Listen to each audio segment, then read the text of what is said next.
We would hope that you kind of think of us a little bit like AAA. So if you were to have this service, put the card in your wallet, and if you come up with something healthcare related that you need some assistance with, you certainly give us a call and we'd be happy to step in.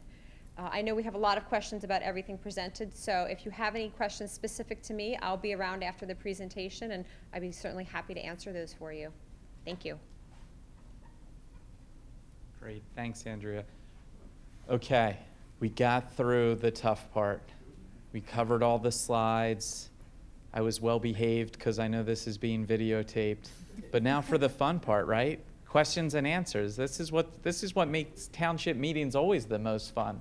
Whether it's with the citizens that live in Lower Merion Township or you as employees. So please, what questions do you have? What can we help you understand better about what was presented here today?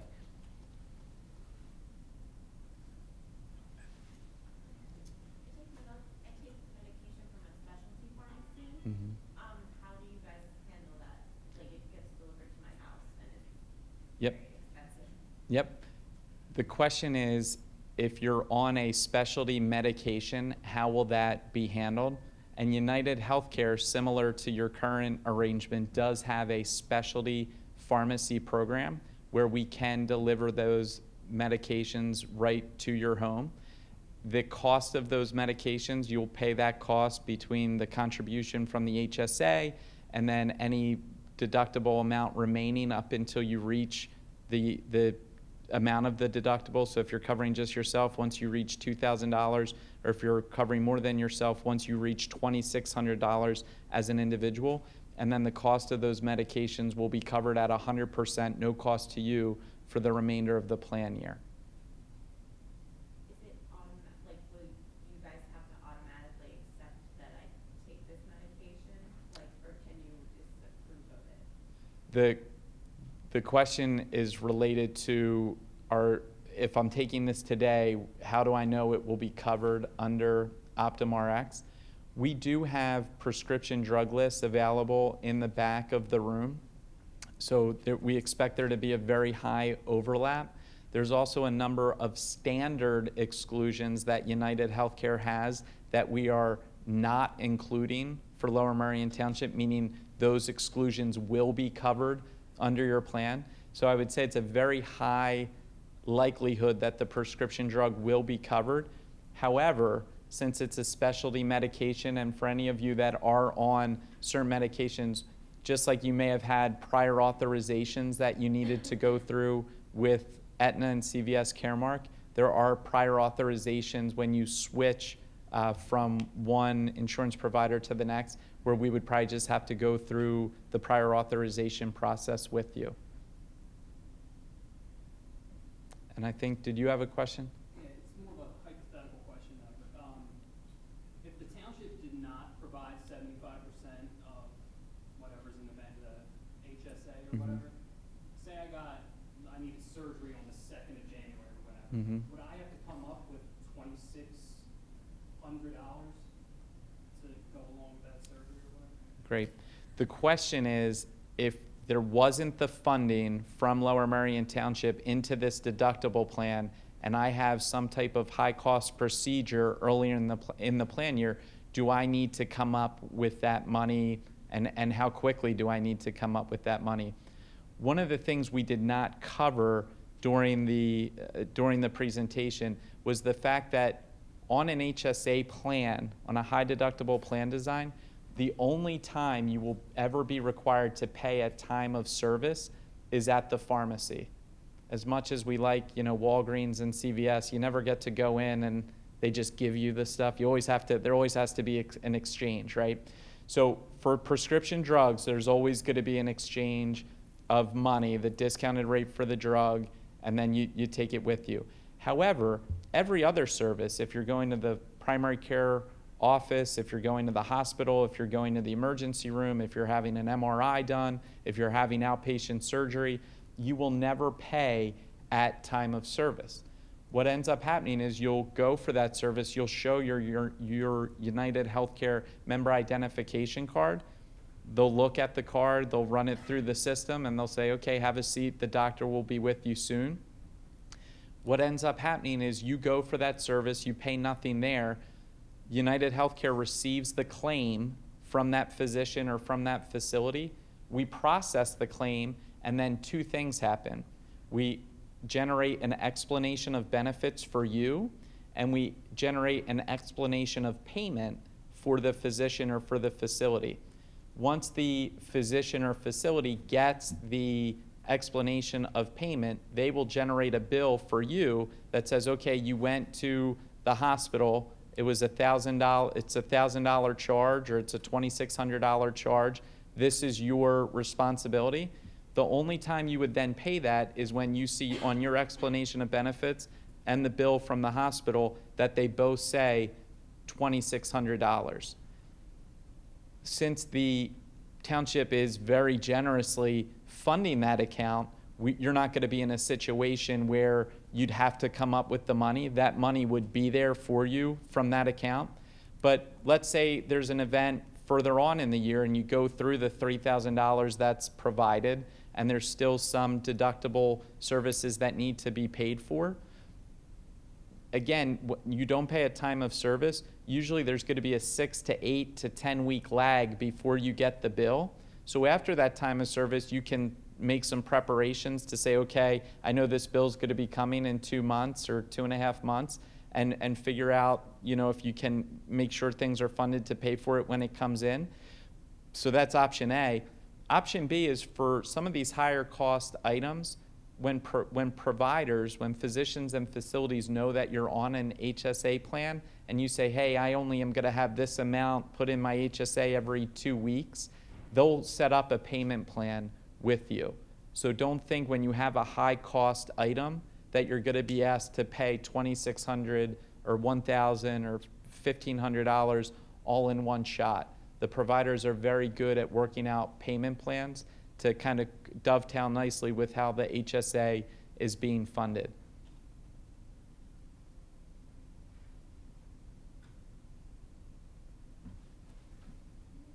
In an instance where payment is required upfront, and we do pay on a, we will be paying into this on a bi-weekly basis. If there's ever a point where we have to pay out of pocket, and we know that, by December we'll have $1,000 in our agency account, is there like a procedure for reimbursement? Yes, the question is, if we ever do have to pay out of pocket, and I want to stress again, the only time you should ever be paying out of pocket is at the pharmacy. So, the providers here in this area are very familiar with how health savings accounts work. So you shouldn't be asked for payment at time of service. So it would be not the norm for this to happen. But if for whatever reason there is a service that you do need to pay, and you know what, let me give you this example. It won't happen under the medical or the pharmacy plan, but as we said, Section 213D covers more things as qualified expenses outside of just what's covered in your plan. So let's say you want to go and have LASIK eye surgery done. Not part of the benefits through United Healthcare, but the LASIK eye surgery provider says, for us to do this procedure today, it's going to be $1,000. And you don't have $1,000 in the HSA account, you could pay for that $1,000 via credit card, cash, check, whatever. Then you would be able to reimburse yourself through the HSA account. Since it's your bank account, it's very important that you keep very good records. So you want to save that receipt for the $1,000 LASIK eye surgery procedure. You can then reimburse yourself once the funds are in the HSA account. You could take money out of the HSA account and say, I paid $1,000 for a qualified medical expense over here. I'm going to reimburse myself $1,000 from the HSA, and that's absolutely 100% legal. You just want to make sure you have the documentation to back it up. Good question. Now, we don't have to pay co-pays when we go to the doctor's office. If there's not going to be a $25 co-pay, we would just have to pay the office visit of $150. The question is, can you see they asked me to repeat the question? I'm trying to be really good with that. The question is, do we not have to pay co-payments anymore? And the answer is absolutely not. There are no co-payments with this plan design. HSAs are qualified high deductible plans because the cost is the negotiated contracted rate that United Healthcare has for prescription drugs, for office visits, for charges at a facility. I stated at the meetings earlier today, the average discounted rate for a primary care office visit, not a specialist visit, primary care office visit in southeastern Pennsylvania is about $70. So if you're used to paying a $25 copayment, that would not happen. The discounted rate on average would be approximately $70. You would not pay that at time of service. You would only pay that once you get your explanation of benefits in the mail and then the bill from the provider saying, please pay us $70, and the explanation of benefits says you owe $70. And oddly enough, isn't it funny that we're used to paying $25, $35, $40 copays and the discounted rate's $70? It's not that much of a difference. And that's part of the reason we're trying to, that HSA plans are becoming more popular, because it adds to that transparency in the healthcare system. You said that there's a cost in the family plan for a single person. One person in the family plan would be charged up to $2,600. Mm-hmm. Does that mean that that person would be charged $2,600 and the other people in the family would be charged $2,000? So you would really need to have $4,600 in there? Yep, thanks, Midge. The question is, how does the embedded deductible work for a family? The embedded deductible meaning that no single person in the family can ever pay more than $2,600 of this total family deductible. When you add that up, does that somehow equate to more than $4,000? And the answer is no. An embedded deductible protects each member of the family by limiting their exposure. There are some HSA plans available in the market where one person in the family could meet the entire $4,000 deductible. Gulp, right? The protection of an embedded deductible plan says we're going to limit the liability of each member of the family to $2,600 to a maximum of $4,000. So if one person hits $2,600, the remaining $1,400 would be shared amongst all the other members of the family. And it's also important to note that United Healthcare, Aetna, every insurance and benefits organization has data that shows on average, for more than 65% of Americans, their average healthcare spend in any given year is going to be $500 or less in claims. So if you think about it that way, if 60 to 65% are going to have $500 or less in claims, most people in this room, most of the people that are covered under the plan and your family members that are covered under the plan are going to be covered within the amount that Lower Merion Township is funding to the HSA. We all know that people have complex conditions, chronic conditions. There are high-cost medications. So those expenses will be more, but that's only for a smaller segment of the population. And then we know for those people, their liability is capped either at $2,000 as a single person or $2,600 if it's on the family. So about that, so is it 2,600 or 4,000, whichever comes first? It's the question is, on a family deductible, is it $2,600 or $4,000, whichever comes first? And it's a very good question. It all depends on the utilization of the family. We talked about this earlier, and Christy and I said, what if Christy and I were married? Well, I'd be a lucky man. He would be so lucky. Right, don't tell my wife. But if Christy and I were married, and I take a number of medications, and I have 2 inpatient hospitalizations, and I have to see a specialist every other week, we're on the deductible plan. I'm accruing and utilizing the plan much more, so I'm accruing up to that $2,600 much more quickly. She's not utilizing the plan at all. So if I get to $2,600, then there's only $1,400 left for Christy, once she gets up to, even if she has more than 1,400 in claim spend, once she gets to 1,400, then nobody pays anything more. So Christy would not have to go all the way up to 2,600 herself, because I've already hit 2,600, so she only has to satisfy that remaining 1,400. And if there's not only a spouse but dependents on the plan, everybody's working, you're all kind of working towards it together, but then whoever hits 2,600 goes into the 100% portion of the plan, and the remaining dependents pick up whatever's left. Does that help? Okay. Say you got retired and have to cover on Medicare. Mm-hmm. Does United Healthcare, do they have a supplemental policy available that where I wouldn't just be, I leave the township and everything else, and they say, no, you gotta do something else, would you be able to get like a discounted rate or? The question is, if you retire from the township, what's available for you? Of course, United Healthcare offers a number of Medicare supplement plans, especially you may know of our partnership with AARP. However, I'm not sure if there's any type of, okay. So if there's nothing through the township, then yes, you can go to United Healthcare. And I know this is being taped and United Healthcare probably won't like this, but absolutely shop the market in terms of the best Medicare supplement plan for you. Ours are very good, but so's the rest of the competition here locally. Nope.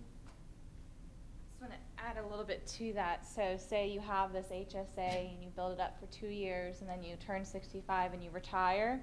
Those funds in the HSA account are yours, and you can actually pay Medicare supplement premiums with those funds once you retire. So you can also purchase it and then fund it with your leftover HSA funds if you still have it after you rolled it over each year.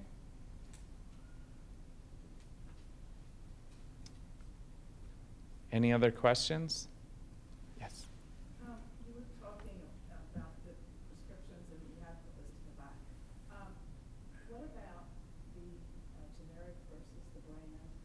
When the generic truly doesn't work and you need the brand, is that something who's doing the formulary or how does that work? Do you want me to take that? Yeah, sure. Yep. So Pennsylvania is what we call a generic substitution state. So unless your doctor expressly writes on the script that you have to have the brand, pharmacies will typically have the generic, if there's a generic available, filled. So it really is up to your physician to say, nope, she needs to have the brand name medication. Does that help? My physician does that, but it costs me a lot of money to get it on our current plan. So the way that would work, and again, the question is, what happens when the generic doesn't work on the prescription drug list and I need to have the brand? Chances are the brand will be covered with United Healthcare based on the fact that we don't expect there to be much disruption. However, it will cost more than the generic, similar to what you're experiencing today. So what ends up happening is then that all of whatever you're spending on that brand medication will run up towards your deductible. And then once you reach that deductible, between the funding from the township and whatever liability is left for you, once you reach that amount, then that brand would be covered, to Christy's point, if it says dispense as written, at 100% no cost to you for the remainder of the year, once you reach your deductible. Okay, so, but let's talk more about the non-eligible for the HSA. What is in the works for that?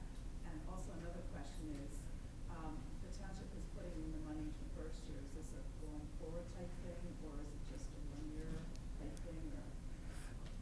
Ernest, do you want to come up and respond to that?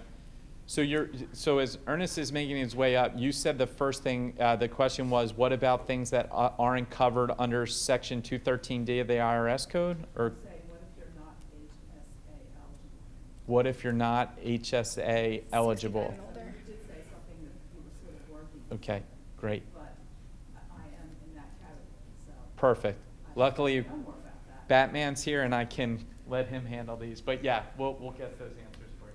So to answer your question, if you're not HSA eligible, the township and the association are presently working on getting you your full benefit. So you won't get your contribution from the township in an HSA. Perhaps it would be in a HRA, which is slightly different, and we will get together with the people. I think there's 13 people who are over 65 and about the same who are going to turn 65 during the life of this contract. So we'll get together with you guys and explain the full benefit, but it will match what everyone else has. It's just because of IRS laws, the township can't contribute it into a HSA.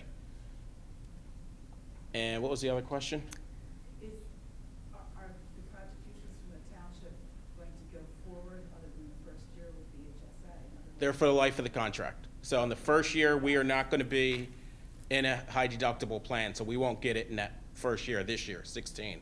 But 17, 18, and 19, if this is voted through, we would receive it. And then obviously, when the next contract comes, we would have to renegotiate.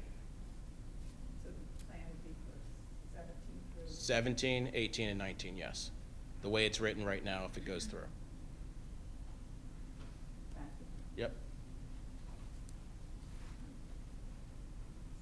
All right, any remaining questions? And we will all be available after the meeting today to answer anything additional. I have some questions. Oh, yep. Oh, Just a couple of things that came out of previous meetings earlier today. Just want to confirm that if you opt out of our insurance, you can still have an FSA. correct. If you opt out of the insurance and you still would like to have a flexible spending account, you can have that through the township. However, if you are enrolled in the HSA plan, you cannot also be enrolled in a medical FSA at the same time. You can still be enrolled in a dependent care FSA if you're using that for child care expenses. And can we touch on, I know a lot of people earlier had mentioned like being reimbursed for gym memberships and things such as that, or getting a bonus for some of the preventive care. Sure. Can you touch how you guys handle that? Sure. The question is, does the plan offer gym reimbursements? What are the benefits in terms of preventive care and any rewards for doing that? The way United Healthcare works is that we offer a program to all of our members called United Health Allies. United Health Allies does not offer a gym reimbursement. It does offer gym discounts. But in addition to a gym membership discount, it also offers discounts on LASIK eye surgery, cosmetic dental work, nutritional supplements, fitness apparel. There are a number of things that are covered in addition to gym discounts. So we take a very holistic approach to it, so it's not just wrapped up into one benefit. So even for employees that don't go to the gym, there's still a number of benefits that they can get through United Health Allies. Also with preventive care, it's very important to mention that preventive care is covered at 100% with no cost to the member. However, there are not dollars assigned for going to get your annual physical or going to get certain preventive care services done, because again, the money that's being given up front through the township contribution of 75% to the HSA bank account would far outweigh the small monetary donations for going for a preventive care visit. Just one last thing, can you talk about the 90-day grace period crossing 16 and 17? Yes. So the question from Roseanne is regarding the 90-day grace period for medical flexible spending accounts. As you all know, flexible spending accounts have a use it or lose it provision.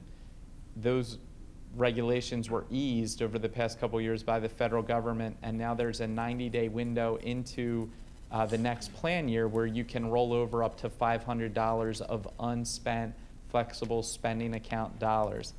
However, our friends in Washington, D.C. also say that you cannot have money in a flexible spending account and also be receiving money in a health savings account at the same time. That's considered double dipping. So if you choose to move forward with United Healthcare in this plan for January 1st, it's very important that you spend down your flexible spending account dollars by December 31st of 2016, so that you will be eligible and have no penalty from the government to receive the HSA contribution on January 1st of $1,500 or $3,000, depending on your coverage tier. Is my understanding that the Medicare FSA will continue in the new contract, is that correct? It's more for earnings. It can, yes. It can or it is? Well, it is, we just confirmed that you can continue to have a dependent care account with an HSA. Mhm. Right, and it is. It's, yes. So just to make sure it's on the record, you can have a dependent care FSA with a medical HSA account. And it's planned that that will move forward as of next year.